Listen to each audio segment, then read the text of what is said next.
I'm Blake Berman. This is The Hill on NewsNation. So the major movement in the Middle East. President Trump headed to the region this weekend as he says the final hostages likely to be released in days. And I think it's going to be a lasting peace, hopefully an everlasting peace. Peace in the Middle East. We secured the release of all of the remaining hostages, and they should be released on Monday or Tuesday. Just the past couple hours here, a major indictment. Letitia James, the New York Attorney General, who once had Trump in her sights, now facing a federal charge. Also tonight, are the Democrats on cloud nine? Day 9 of the government shutdown, and Chuck Schumer saying it's only getting better. How the White House is responding to that tonight. And the text messages that no one can defend. An attorney general candidate glorifying the possibility of murder. Tonight, how will the Democratic candidate at the top of the ticket respond to that? Chris Direwalt, live with us from Virginia. But first tonight, here from the Hill, there are two major stories this evening. Abroad and here at home. Perhaps peace in parts of the Middle East, and perhaps as well another pending court case involving one of the president's political foes. A grand jury just indicting Letitia James, the New York Attorney General, on a bank fraud charge. The case against her in a moment. Jesse Weber, Mick Mulvaney, Dan Cannon, all here with me. But first tonight, it is 1 a.m. in the Middle East, and the commander-in-chief is just days from heading to the region as hostages are set to return. What he's witnessed, Robert Sherman in Israel today will be with us, but we begin with our Libby Dean over at the White House. Libby? Blake, right now the focus here at the White House is on phase 1 specifically of this peace deal and the release of these hostages by Tuesday, as the president says it. This all as they try really not to get ahead of themselves on what the details of what comes next in this peace deal, just focusing on those hostages and phase 1. But this has really been largely a celebratory day here at the White House. President Trump taking a victory lap from those members of his cabinet applauding him, as well as the president of Finland, who was here at the White House as well today. You might not have even known that with how much news has been coming out of the White House today. But all of these people applauding President Trump on this deal between Hamas and Israel. Let's take a listen. We look forward to welcoming the hostages, like you can't believe, home to their families, and that'll take place early next week. We hope Monday or Tuesday. And all Americans should be proud of the role that our country has played in bringing this terrible conflict to the end. So I'm told by a White House official, President Trump is planning to depart on Sunday afternoon for this trip to the Middle East. First, he's going to stop in Egypt, and he's going to formally sign off on phase 1 of this Gaza peace deal. From there, the president will then travel to Israel, where he's expected to speak at the Knesset. That's Israel's legislative body, of course. Now, some components agreed upon within this deal is Hamas releasing all remaining Israeli hostages, about 48 in total, with around 20 of those still believed to be alive, and, of course, those ones deceased as well. And then also Israel returning those and releasing those hundreds of Palestinian prisoners as well. But Blake, really a defining moment here at the White House from late last night into this morning, as it was the first time we heard from the president during this cabinet meeting about this. But it's really a consequential moment with this likely overseas trip. And then ultimately, of course, if this deal does hold, Blake. Libby Dean, live for us tonight at the White House. Libby, thank you. Over to Israel now. Our Robert Sherman has been the man on the ground there in the Middle East for us. Gosh, Robert, for basically in and out of 2 years now. And as you're there this evening and you saw the scenes today as they await the news and they await the hostages being released, what was it like there today, and what'd you see throughout the day? Yeah, I would describe it as a buzz that we really haven't seen in that 2-year span, Blake. There's a new energy that's on the ground here because people truly believe that this is happening. They truly believe that in just a couple of days, hostages are going to be coming out of Gaza back home. And to underscore that for just a moment here, Blake, remember that Israel's a country of about 10 million people. Just about everybody knows someone who was killed, taken hostage that day, October 7th, some kind of impact with no more than 1 or 2 degrees of separation. That's why it means so much to this entire country here.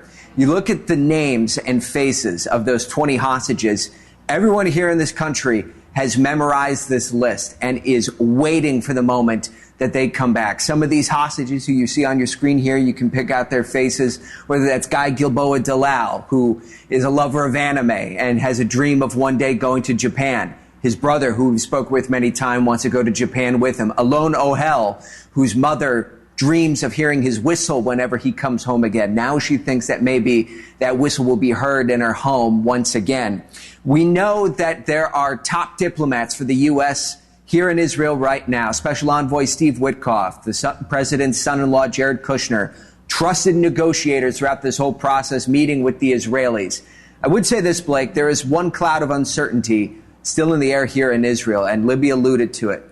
The phase 2 of this deal. People don't know where it's going to happen, what governance in Gaza will look like, demilitarization. Right now, they're focused on just celebrating where we are now.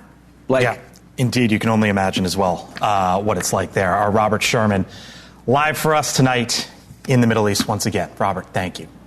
Also tonight, here on the Hill, a federal indictment against one of New York's top political figures, an adversary of the president's. A grand jury has now indicted the New York Attorney General Letitia James on a bank fraud charge. The case, led by the same attorney who just brought a different case against the former FBI Director James Comey. NewsNation legal contributor, host of the Law and Crime Network, Jesse Weber, with us now here on the Hill on the other big story that is unfolding. All right, Jesse, the indictment just came out. You've been through it. Tell me your first impressions and what it means for Letitia James going forward.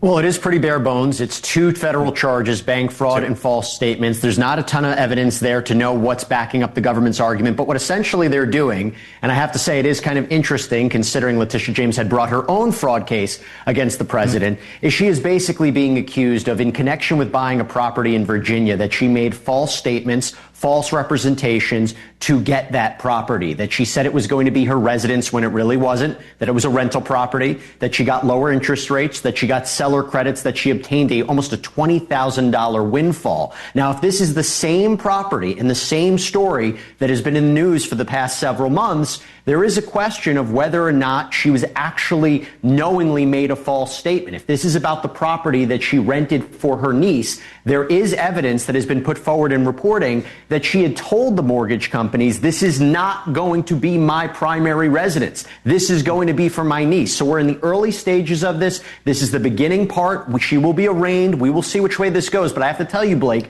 considering this is the next high-profile individual who is a foe of the president, it does raise serious questions about selective or vindictive prosecution and the merits of this case. Hold that thought there, Jesse, because Letitia James, her statement on video, here it is. We'll pick it up from there. His decision to fire a United States attorney who refused to bring charges against me and replace them with someone who is blindly loyal not to the law, but to the president is antithetical to the bedrock principles of our country. This is the time for leaders on both sides of the aisle to speak out against this blatant perversion of our system of justice. Jesse, we woke up this morning to reporting from the Wall Street Journal that the post from Donald Trump that was directed towards Pam Bondi, according to the Journal, in which she said basically justice needs to be served on James Comey and Letitia James. The Journal's reporting that was supposed to be a direct message and not for the public. And if that is indeed the case, does it sort of, for James and Comey, are both of these going to get thrown out, I guess? That's an even bigger problem. Let me tell you, a lot of people raise arguments. Oh, I'm being selectively prosecuted. This is vindictive. This is a political witch hunt. This is the only time, this and Comey, where there actually might be grounds to it. If they can show that this was actually motivated by vindictiveness, that's not based on the law. It's not based on facts. It's the president pressuring a United States attorney and putting in his own United States attorney to do this, when, by the way, there should be a separation between the president and the DOJ. This raises a colorable real argument for both Comey and James, since both of them have been mentioned by the president. And you and I both know the history of getting to these cases with Eric Siebert, the former United States attorney for Virginia, being stepped down and putting in Lindsey Halligan, who's not even a career prosecutor. That's the concern right now and may raise legitimate arguments. Jesse Weber, NewsNation legal contributor. We'll leave it there. Thank you, sir. Appreciate it. Joining me now, Nick Mulvaney, NewsNation contributor, former chief of staff in the first Trump White House, and Dan Cannon, former Battleground States Director for the Biden and Harris campaigns. Gentlemen, lots of news. Thank you for being here. Slow day. Slow day, another one. You were nodding your head along as Jesse was talking there. With what and why were you agreeing with a couple different things. I think the DM, the direct message, is going to be a problem. It is. It's really hard to prove vindictive prosecution, but they're going to have evidence that doesn't exist in most cases. But I come back to the very beginning on this because I know what Dan is going to say. But if you took the charges, well, she acquired a bank loan under false pretenses, got a better deal of it, and even though she paid the money back on time. If you change the name from Letitia James to Donald Trump, that's exactly what she charged him with back in New York 2 years ago, isn't it? Well, this is the President of the United States, Mick. And I got to say, I think Jesse's analysis was very good. Yeah. But this does not take much analysis. The President laid out before the campaign, I'm going to take revenge on my enemies. He said that publicly to everybody. He did the direct message attempt to Pam Bondi, which laid out who he wanted to prosecute and when. And then it happens. And Pam Bondi, by the way, goes to the Senate last week, or this week earlier, and puts on a display that's remarkable in her, I think, complete dropping of any pretense that she has any measure of independence from the White House. She is simply, every time it was asked a question, she said, why don't you apologize to Donald Trump? Where does independence come from? It's an executive branch. It's not an independent agency. It's not a fourth branch. Because her job is not to prosecute on behalf of the President of the United States. It's to prosecute on behalf of the American people, Mick. And here's the problem. I agree with that. And Letitia James is going to have a chance to make that case. But where was this concept of independence of the DOJ under Eric Holder? It's not independent. It's an executive branch government, member of the cabinet, named by the President, confirmed by the Senate. That's right. I don't understand the people you represent. The people you represent as Attorney General are the American people and not the White House. She acts as though she is Donald Trump's personal lawyer, and that is a problem. Here's the other issue with me as former chief of staff. We're talking about this today instead of talking about what the White House wants us to be talking about. That's what I was going to say. It's right now, 2 hours ago, we were scheduled to talk about this massive peace deal. Yeah. And sort of the irony, though it's not irony, I'm searching for the word, is that Donald Trump actually probably doesn't want this on the news right now. I'm the chief of staff. I'm finding somebody in the Eastern District of New York and taking them to the woodshed about why this came out today. About how this came out right now. So huge news out of the White House, really out of the Middle East with this deal. And we're learning, Mick, that the president is likely to be headed there over the weekend. Take me behind the scenes right now of what is going on there inside that building to get the president there in the Middle East to hopefully see these hostages released here on Monday or Tuesday, as they put it today. This is a good news story all the way around. It's good for everybody. It just is. I mean, peace is a good thing. Yeah, of course. The president wants to go and participate in that. I don't think anybody would criticize that. I think any president would be doing it under the circumstances. Is it hard to move the president to Israel on 4 days' notice? Yes, it is. But these folks are really, really good at it. If we can, pop up the picture of Jared Kushner. Jared Kushner, Steve Witkoff met today with the Israeli Prime Minister Benjamin Netanyahu. Kind of like Kushner, the closer. He wasn't around, Mick, and then all of a sudden we learned just a couple days ago that he was back. What do you make of that, and what do you see his role as going forward? Again, Jared and Ivanka have been out of the limelight from the entire first 9 months of this administration. A lot of us wondered were they going to be gone forever, and apparently the answer is no. Jared's got really strong relationships in the area. I mean, the man built the Abraham Accords practically by himself, and we had a great team, no question about it, but he was primarily responsible for the Abraham Accords, so he's clearly got the relationships. I know criticism could come in and say, we just came in to sort of take credit, but I don't see that happening. I think they needed something to get over the final hurdle, and they brought Jared in to do it. My question is going to be, what does this mean going forward? Is Jared going to come in and do this, or is now he coming back into the administration? I think that'd be fascinating to watch. All right, lots to get to here throughout the hour. Dan, Mick, you're back later in the show. We are. Appreciate it. We're never leaving. We might just sit here. At least for the next 45 minutes or so. Other side of the break, you saw these two gentlemen. How about Chris Steyerwalt? There is a big event in Virginia tonight, a live look there in Norfolk, Virginia. It's a governor's debate, but there is going to be one question that is over all of this, involving none of the folks on the stage. Steyerwalt with me live, plus this. They don't know how to go about it. I mean, and the problem is we really don't know who the hell is leading the Democrats. So is it Chuck Schumer? Is it Hakeem Jeffries? Why President Trump says it's neither, and what Schumer had to say today that had the White House talking. Whole lot of news. 4 minutes. Other side of the break. I'm Blake Berman. See you then. These came out of nowhere. Two governors' races shaken up, one by text messages, another one by videos. In the Virginia gubernatorial race, our partners over at Decision Desk HQ, their polling there shows that the Democratic Congresswoman Abigail Spanberger is leading the Republican Lieutenant Governor Winsome Earl Sears by about 8 points or so. But there is now new pressure on Spanberger, currently a member of Congress, after text messages surfaced from Jay Jones, the Democrat now running for the Attorney General position there in Virginia. A 2022 exchange between Jones and a local representative there in Virginia was first revealed last week by the National Review. And in the text, Jones says 3 people, 2 bullets, and mentions Gilbert, then the Republican Speaker of the Virginia House, Todd Gilbert. There were also reportedly more text messages about possibly suggesting Gilbert's wife and children being involved as well. Meanwhile, in California, the former Democratic Congresswoman Katie Porter, a candidate for governor in next year's race to replace Gavin Newsom, raised eyebrows for this exchange with a local reporter on television. We've also asked the other candidates, do you think you need any of those 40% of California voters to win? And you're saying, no, you don't. No, I'm saying I'm going to try to win every vote I can. And what I'm saying to you is that... Well, to those voters, okay, so you... I don't want to keep doing this. I'm going to call it. Okay. Thank you. You're not going to do the interview with us? Nope, not like this. I'm not. Not with 7 follow-ups to every single question you ask. And then after that, a video dropped showing her essentially berating a staff member.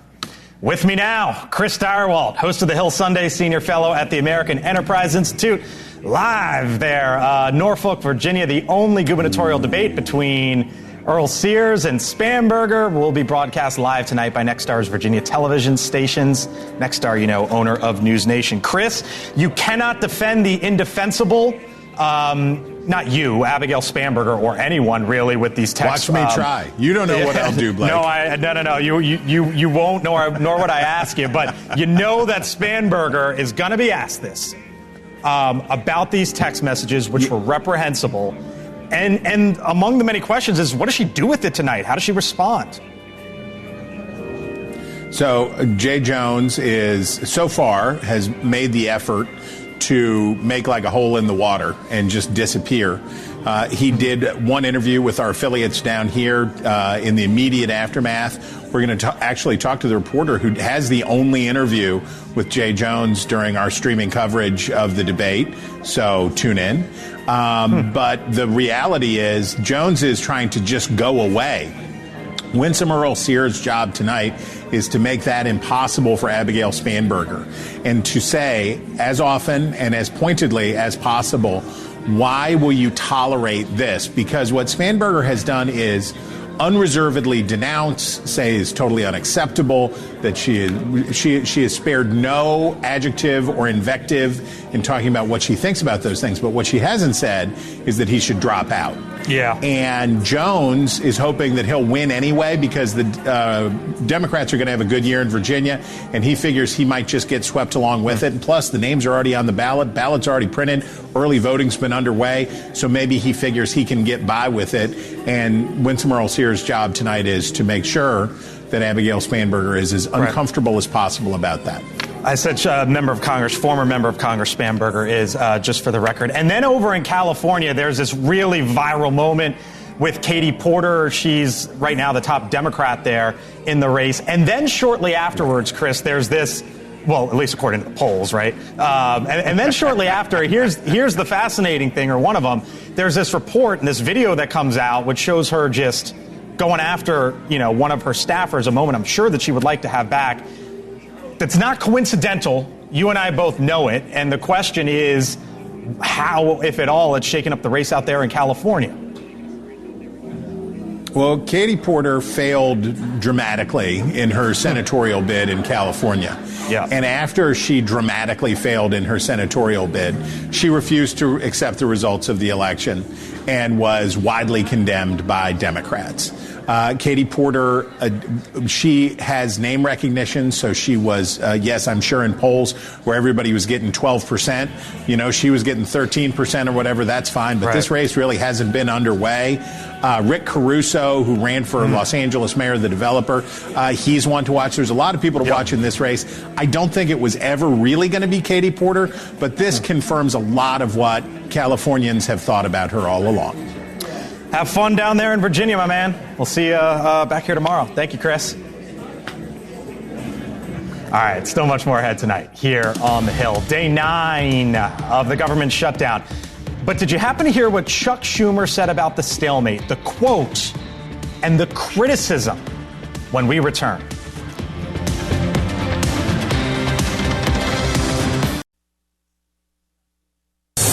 All right, welcome back here to the Hill on NewsNation, 6:30 here on the dot in Washington, and it seems to be going well for the Democrats. At least that is according to Chuck Schumer, the Senate Minority Leader. In an interview with Punchbowl News, Schumer said, quote, "Every day gets better for us." The House Minority Leader, Hakeem Jeffries, pressed on his fellow Democrats' comments. He didn't address them head on. House and Senate Democrats have been completely aligned, and we've taken a principled position in defense of the health care of the American people.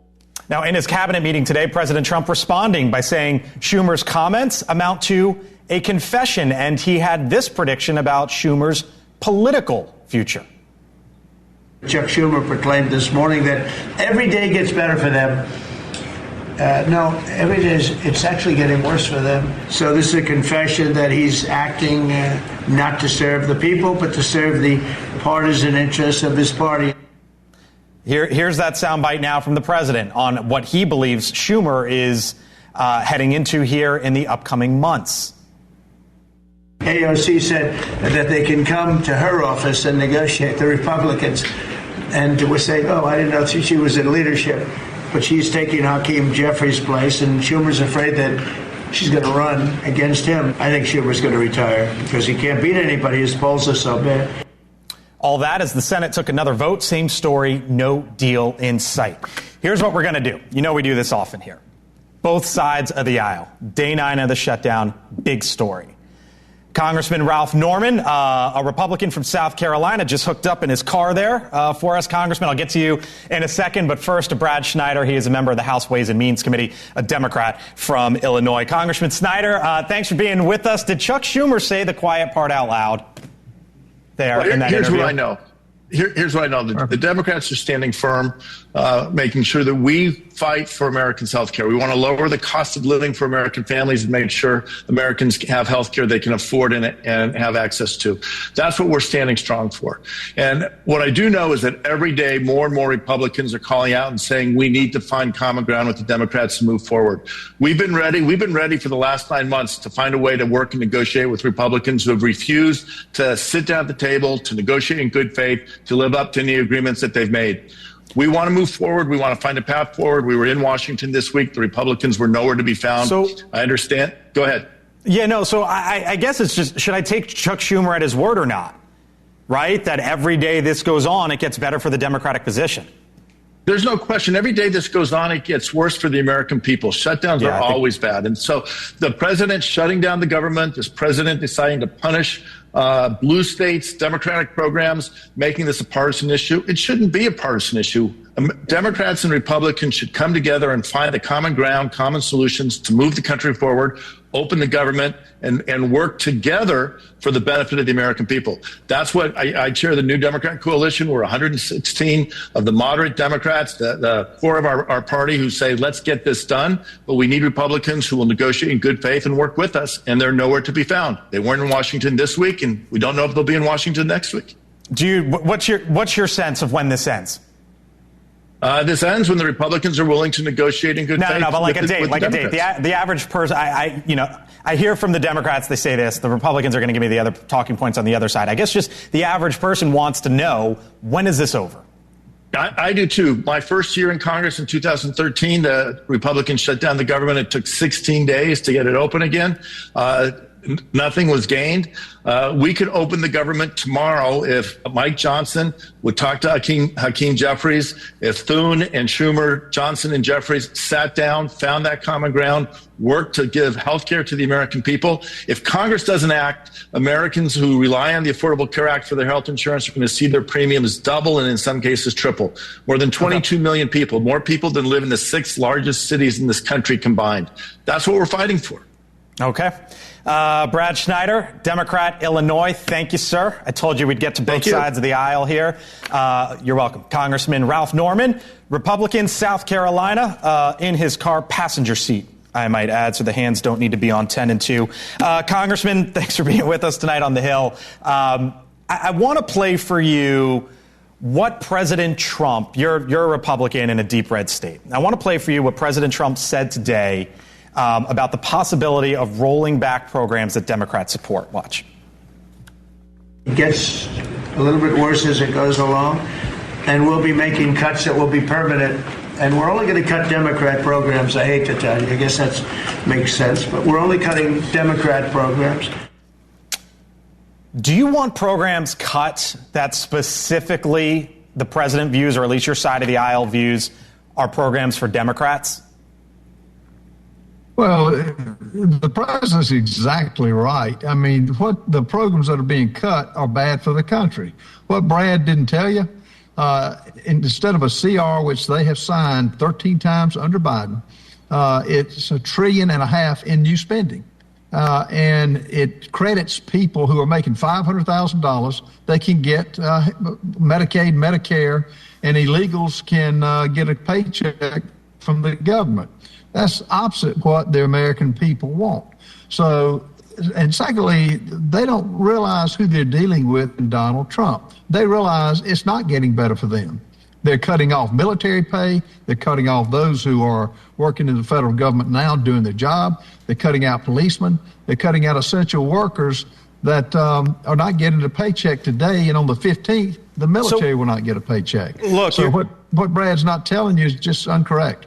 Look, you're in a deep red politically state there in South Carolina. In your race in 2024, you know this, but for our viewers here on NewsNation or those listening to us on Sirius XM, Democrats were 36% in your district, 40 across the state in the presidential race. So when the president says or suggests that we're going to go after Democrat programs, as he puts it, what would you tell Democrats in South Carolina if programs for them are cut?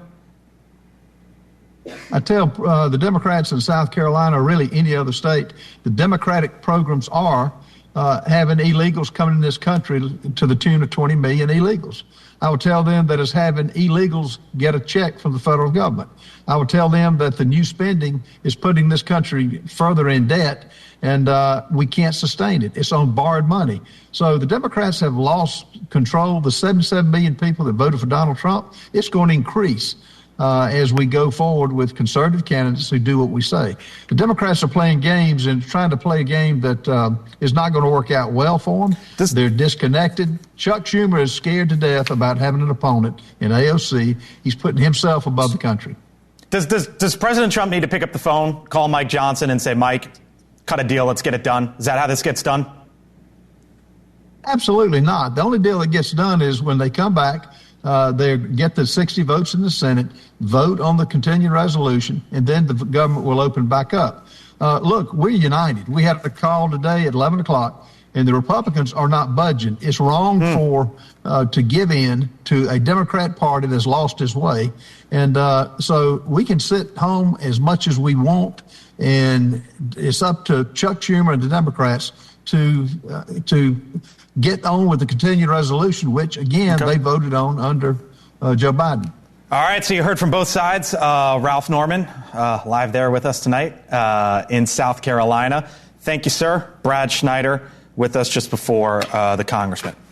Still to come tonight here on the Hill. Did the administration just pick the next person to try to prosecute?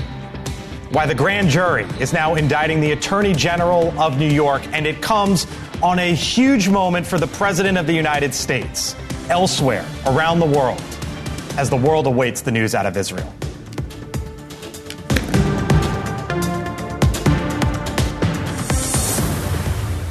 Join us for a nationwide conversation. Chris Cuomo, Bill O'Reilly, Stephen A. Smith, and more.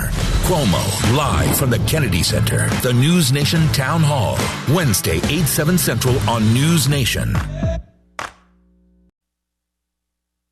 All right, news tonight out of the Prime Minister's office there in Israel, Benjamin Netanyahu. Seen here with Jared Kushner and Steve Witkoff. Earlier today, the Israeli government has just approved the framework for the release of all hostages, both living and the deceased.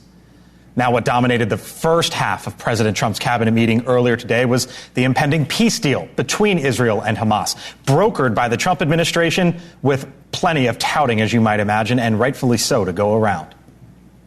As you know, last night we reached a momentous breakthrough in the Middle East, something that people said was never going to be done.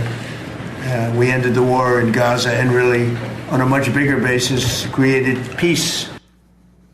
And if all goes as planned, it's undoubtedly worthy of praise, no matter what side of the aisle you're on, really, and across the globe, of course. But it also asks the question, if the deal-maker-in-chief can broker peace in the Middle East, what about getting, as well, something totally separate, a deal here between Democrats and Republicans when it comes to this government shutdown, now on day 9? I want to take you back here, 2016. Remember then-candidate Trump, before he ever was in office, famously said this at the Republican National Convention. Nobody knows the system better than me, which is why I alone can fix it.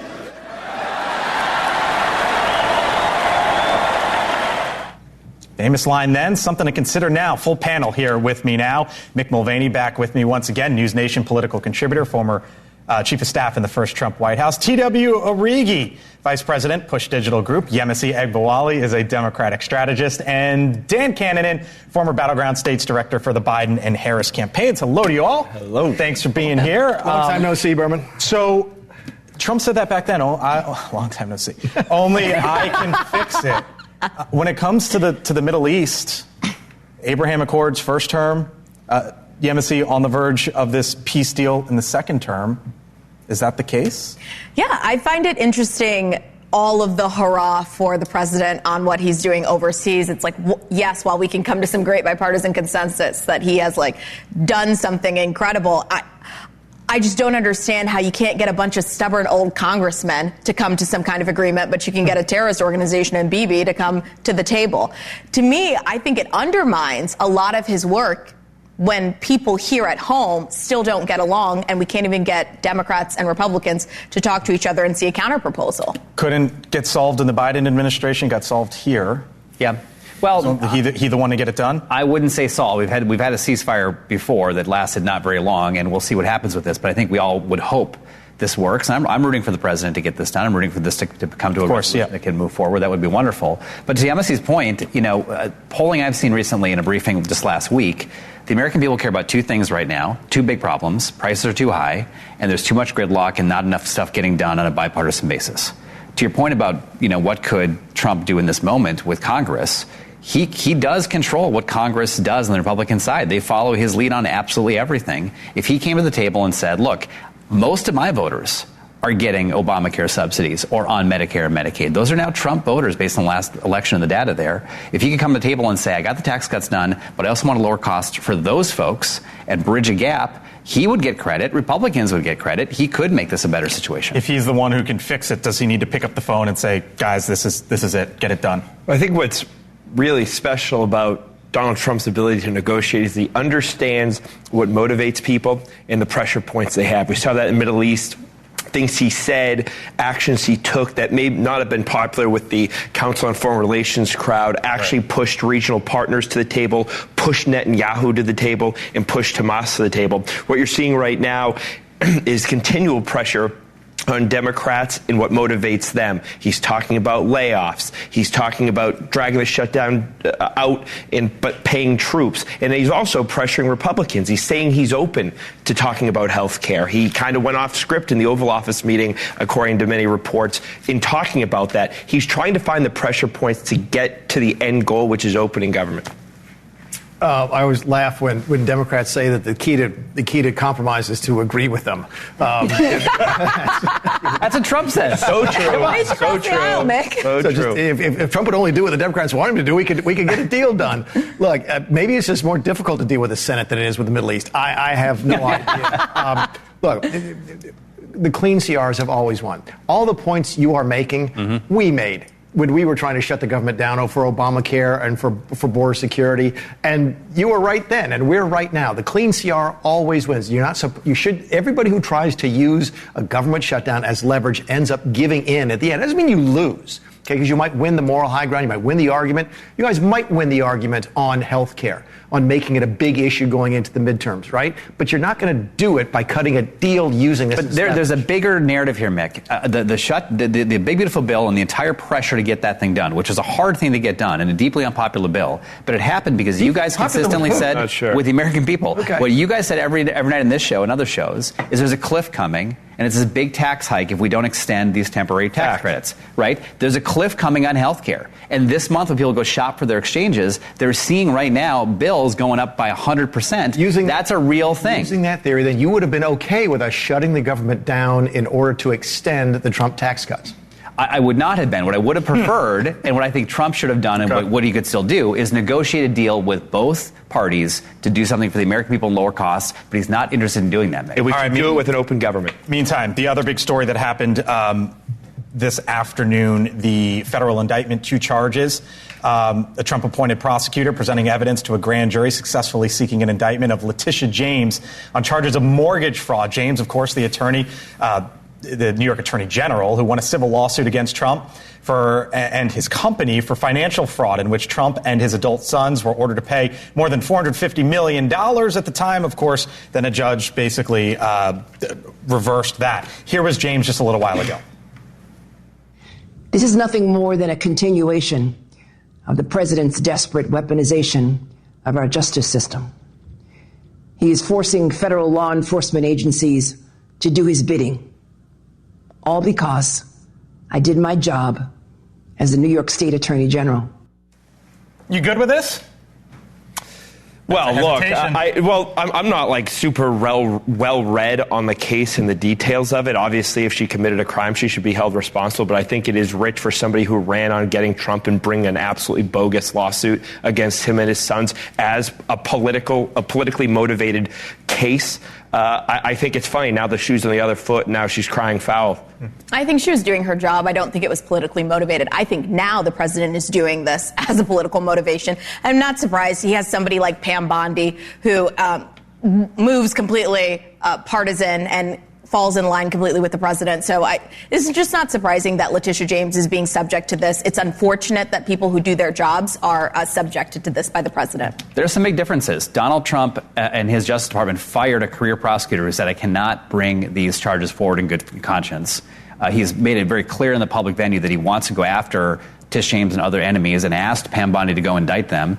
And in the case that Tish James brought, whether you like the case or not, she brought it to the judge, got a conviction. This is going to get tossed before it gets to a court. I'll give you the last word here. I don't know how Pam Bondi is partisan and Letitia James, who ran for office as a Democrat and made going after Donald Trump part of her campaign, isn't just as partisan. All right, we'll leave it there. Thank y'all. Appreciate it. Thanks, Berman. You got it. Still to come, other side of the break. There's a lot going on because of the shutdown, right? I'm going to explain to you on the other side one of the things that is not happening, but one of the things that we should keep our eye on. Plus, what's trending when we return.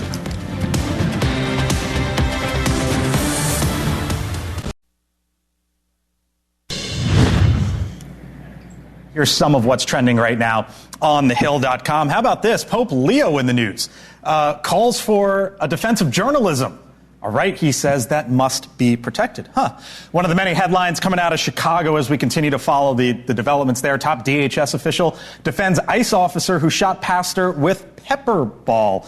And then there is this. Turning Point USA announces All-American Super Bowl halftime show. Of course, there's some folks who are not too happy that Bad Bunny is going to be performing, and this comes as a result of that. To find more of those stories, all you have to do is head on over to thehill.com, or, by the way, you can click that QR code, scan it, and check out our Hill newsletter. in your inbox every morning. All right, time now for my take. Day 9 of the government shutdown, but that has not stopped money of a different kind from flying all over the place. Since the shutdown began, Sam Altman's OpenAI, the parent company of ChatGPT, announced it was taking a 10% stake in the chipmaker AMD. And Elon Musk's xAI is reportedly tapping NVIDIA and others for a $20 billion funding round. Now, one of the consequences so far of the shutdown is a missed jobs report from the government. We didn't get one from the federal government last Friday. But here's what I want to show you. Does this here actually tell the story of what we need to know? I saw this in the Kobiesi letter, which I follow and read. Our research team looked at the numbers as well. Here's what I want you to see, okay? This bottom line, job openings in the country. Top line here, the S&P 500, the broadest look at the stock market. So go over here. What do you notice? As the stock market goes up, the number of job openings go up. But look at what happened at this line here. In late 2022, the stock market kept going higher and the number of job openings dropped at this line. What's that line? When ChatGPT was introduced. Is there a connection here? I have no idea. We're going to find out many years in the end. But what we do know right now is there's a real question. With these AI deals being cut, does that mean the job openings will as well? How about that for a chart?